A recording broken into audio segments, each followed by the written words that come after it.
बारे में। तो ये डिसीजन बहुत बात की बात है। हम फक्त सिचुएशन को और कॉन्सेप्ट को वाइडन करने का और सिचुएशन को एक्सप्लोर करना। CAF सिचुएशन को एक्सप्लोर कर कितनी पॉसिबिलिटी हैं इसमें। हाँ, इसको छोटा सा एक सेंटेंस करें, what has been left out consider all factor में। हम जब एक एटीट्यूड रखेंगे, क्या हमसे छूट गया है, ये जब हम ये एटीट्यूड रखेंगे तो हम बहुत सारा एक्सप्लोर कर सकते हैं। अगर हम वो एटीट्यूड लेके हमसे क्या छूट गया है, अगर ये हमारे पास फंडामेंटल क्वेश्चन सामने नहीं आएगा तो हम 10 फैक्टर नहीं ढूंढ पाएंगे। कंसीडर ऑल फैक्टर में कम से कम 10 फैक्टर ढूंढना है तो हम 10 फैक्टर नहीं ढूंढ पाएंगे जब हम अपने सामने उस समस्या को एक प्रॉब्लम के रूप में नहीं रखें, और प्रॉब्लम बहुत एक्यूट प्रॉब्लम के रूप में उसे हमें रखना। आज जो मैं आप लोगों के सामने सारा कॉन्सेप्ट लेके आ पाया, अगर मैंने ये सारे प्रॉब्लम को बहुत एक्यूट प्रॉब्लम के रूप में नहीं रखा होता तो आपके सामने मैं इस तरह से नहीं आ सकता। तो आपको भी गिवन सिचुएशन में ऑपरेट होना है तो आपको मेरे से जो और ज़्यादा सजगता के साथ आपको आगे बढ़ना होगा, इन टूल्स की तरफ देखना, क्योंकि आप प्रैक्टिकल है। मैं आपको प्रैक्टिकल कर रहा हूँ, आप डायरेक्टली पब्लिक में प्रैक्टिकल करने जा रहे हैं। इसलिए पहले टूल्स को समझने के लिए PMI इज क्रिस्टलाइजेशन, हर टूल्स के साथ वर्ड यूज हुआ है, क्रिस्टलाइजेशन ऑफ ए प्रोसेस। और यहाँ पे PMI के लिए crystallization of open minded attitude, सभी के साथ प्रोसेस जोड़ा है, इस PMI के साथ प्रोसेस वर्ड नहीं जोड़ा है। टूल्स को पहले बार समझना है। ये सारे के सारे 10 टूल्स हैं, इसमें जो प्लानिंग, रूल्स, प्लानिंग और डिसीजन, इन तीन को छोड़ दें तो 7 टूल बनते हैं।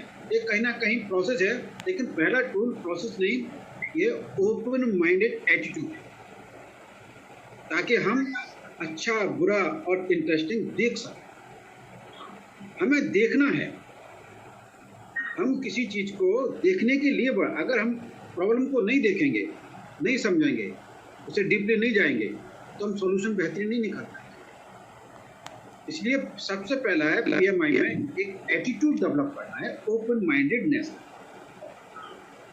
अब हम कितने ओपन माइंडेड हैं, तो इसलिए आज से आप दूसरे जो बहुत सारे प्रॉब्लम एग्जाम्पल को आप लेके चल रहे हो, अब केवल आप मिशन से ही ढूंढकर एग्जाम्पल लगाओ। मिशन को ही प्रॉब्लम के रूप में देखकर एग्जाम्पल लगाओगे तो आपको समझना और ज़्यादा आसान है, क्योंकि इससे बड़ी प्रॉब्लम है, इससे बड़ा आपको एग्जाम्पल और कोई मिलेगा नहीं। और उसको ही ध्यान में रख के हमें करना होगा, क्योंकि जब तक हमारा माइंड सेट का एटीट्यूड नहीं बदलता है, हम किसी भी चीज़ के लायकी के नहीं बन सकते। जब हम लाइक होना चाहते हैं मोमेंट के लिए, तो लाइक बनने के लिए हमारा माइंड सेट ही तो ओपन माइंडेड होना चाहिए। और इसीलिए PMI को बेसिक टूल कहा गया है, और इसका स्वभाव डेलिब्रेट ऑप्शन। जब हमें थिंकिंग स्किल की डेफिनेशन आपको बताया होगा, आप लोगों ने उसे पक्का याद कर लीजिए। थिंकिंग स्किल की डेफिनेशन जब आप ध्यान में रखोगे तब टूल्स का उपयोग कर सकोगे।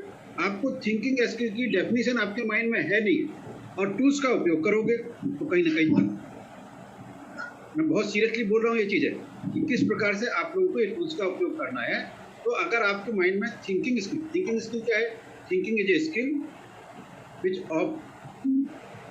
Through which intelligence operate upon experience for a purpose.